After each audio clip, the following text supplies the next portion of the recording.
the salespeople. Are they the right people? Now, they might have been the right people 2 years ago. Do you remember when everybody was bringing business in? When things were easy?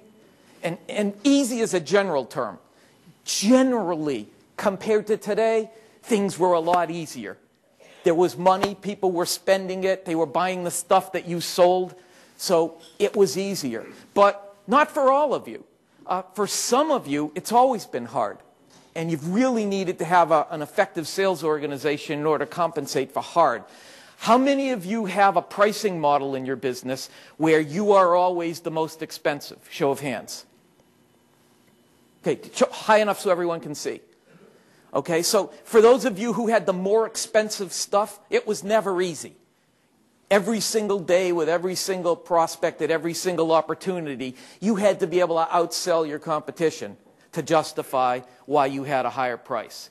How many of you sell stuff that's just a ton of money, 6 or 7 figures? Show of hands. High.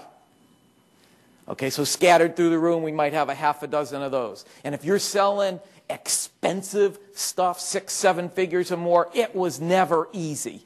I mean, you had a long sales cycle. And just so that we're all on the same page about long sales cycles, a short sales cycle is less than 3 months.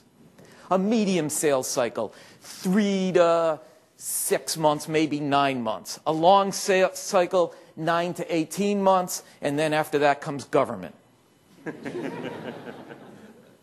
So, never easy when you had the really expensive stuff. How many of you were the underdogs in your industry? Little known, new, have a great story to tell, but not the household name, not the automatic choice, not the brand or market leader. How many of you were in that situation? Okay, quite a bit more of you, maybe a couple dozen of you in the room there. It was never easy. So the equalizer, the thing that's made it stop being easy for everybody, is what happened 12 months ago with the economy. It's not easy anymore. So one of the things you have to look at is, while you may have had some of the right salespeople 2 years ago, the things you have to look at to figure out whether they're the right salespeople today have changed. The salespeople haven't changed, the conditions have changed. And the conditions have changed so much so that if you're going to determine whether you have the right people in place right now that can reverse flat or declining revenue, then the first thing you have to look at is, can these people who used to be able to do it learn to do it again in a sales 2.0 world?